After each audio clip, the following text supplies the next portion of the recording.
Hello everyone. The topic that we have chosen today is Witco, the death of a brand, MSME crisis. There is a reason why we chose this as the topic. It is highly pertinent in today's scenario, and as the citizens of this country, we need to understand why it is so. Before we delve into the topic, MSME crisis. MSME stands for Micro, Small and Medium Enterprises. Let us look at the news coverages on the closing down of a popular luggage brand from Chennai named Witco. Every Chennaiite and many people in Tamil Nadu and Kerala would have definitely heard about this brand in their lifetime. Now, let me share a news article that appeared in the News Minute on 8th of June 2021 about Witco. Shopping for luggage involves a lot of excitement and anticipation. For many, the bag becomes an important part of the journey ahead, a carrier of dreams, the beginning of a new chapter. Therefore, the news that Witco, a popular retail brand selling premium luggage and bags in Tamil Nadu for 70 years, had closed down, came as a personal shock to many. A volley of tweets and posts on social media and emails sent to the owners are proof of how much people, Chennai residents in particular, fondly recall the brand. I bought my first handbag at your shop in Mount Road in 1984, and it has been my go-to shop for all luggage and travel accessories of excellent quality. Hoping and praying that there will be a re-emergence of Witco soon, read an email sent to the company. Many others too shared on social media about how they had purchased sturdy luggages from Witco. In an interview recently, the company's managing director, VP Harris, shared that the decision undoubtedly was a difficult one. But what he cannot fathom is how and why this came under the spotlight all of a sudden in June, when the company had already made a public announcement earlier this year. We, in fact, shut down operations in January and made the public announcement early this year. It has been there on the website for a few months. The decision was in the making for a while, and we held talks with brands in the middle of last year, 2020. I think someone shared it on WhatsApp and suddenly that's gone viral. I have been getting messages from various media, friends, people from overseas, says VP Harris. Every member of the family has been getting calls, but the kind of feedback is very touching. Witco began its journey as West India Plastic Trading Company at a small space in Chennai's Georgetown area, the city's hub for businesses. It was established in 1951 by MPC Muhammad, Harris' father, while MPC Muhammad hailed from Kannur in Kerala, back when he decided to set up West India Plastic Trading Company. Madras was the natural choice, being the state capital. The Malabar region was part of the Madras presidency during the British era, and until the time the states were drawn, and it was here that Muhammad decided to set up his business. As for the name, Harris says, although the business was not set up in West India, he named it so because he hailed from the western part of the country. For the first few years, they were dealing only with bags, plasticware, and other plastic products before Muhammad introduced luggage about 5 years ago, 5 years into the business. These were predominantly made using plywood, a laborious process for which Witco also had a manufacturing facility in Perambur in Chennai. About 15 years later came fabricated luggage, followed by the premium ones. It has definitely evolved and changed over time, Mr. Harris says. Post-liberalization in the 1990s, we had a great booming business. That's when Samsonite came in and VIP2 upgraded its range. That's when we took a conscious decision to move to the premium segment, he adds. Before the brand could celebrate its 25th anniversary, MPC Mohammed passed away suddenly in an accident, and Witco was left to Harris and his brother, VP Nuruddin, who was the director of the company. We had always been involved in the business from a young age, and after my father's passing, we took over completely, he says.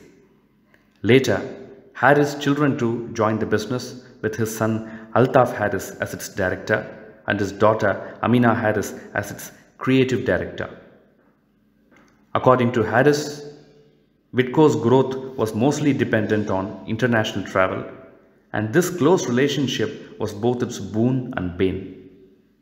When international travel boomed, we had great growth, he says, and continues. The flip side of it is that we were only catering to the premium side, and so when the dot-com bubble crash happened, there was an immediate effect on our sales. When the World Trade Center came down, our sales crashed dramatically from the next day onwards.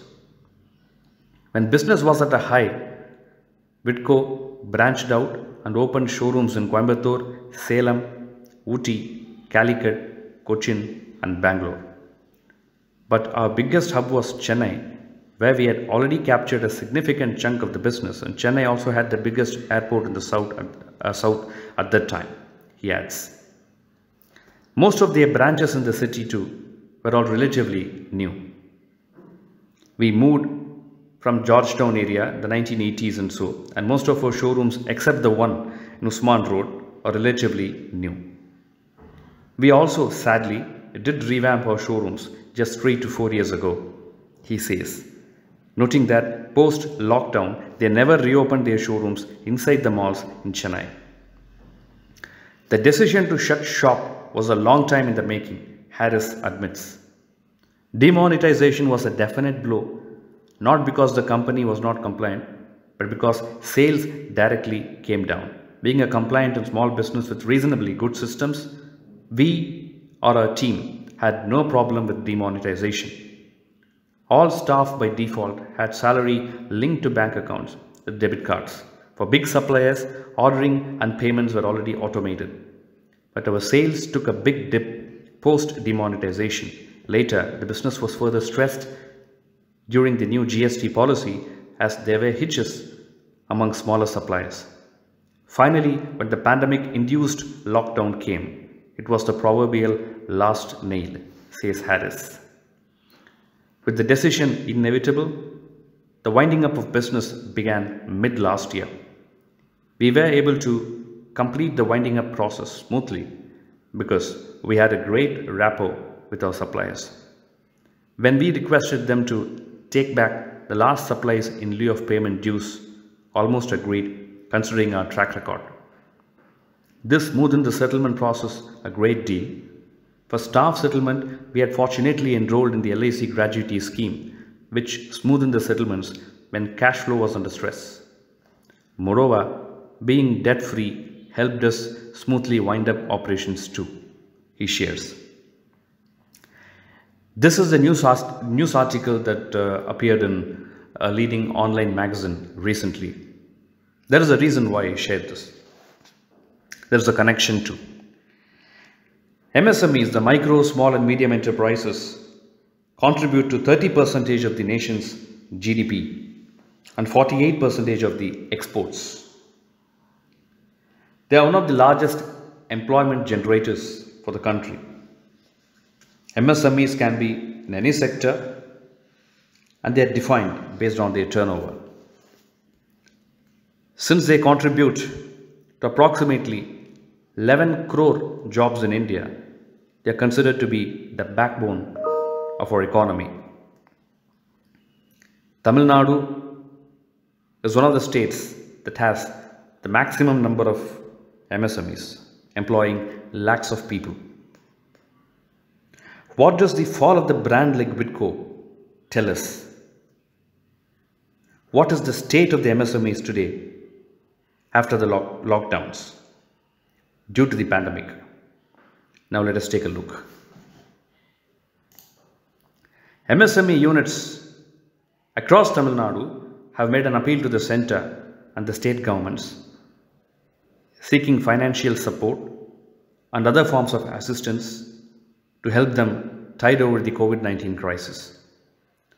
In a letter to Tamil Nadu Chief Minister, the Tamil Nadu Small and Tiny Industries Association requested that fixed charges for low tension supplies and demand charges for high tension supplies be waived for the lockdown period.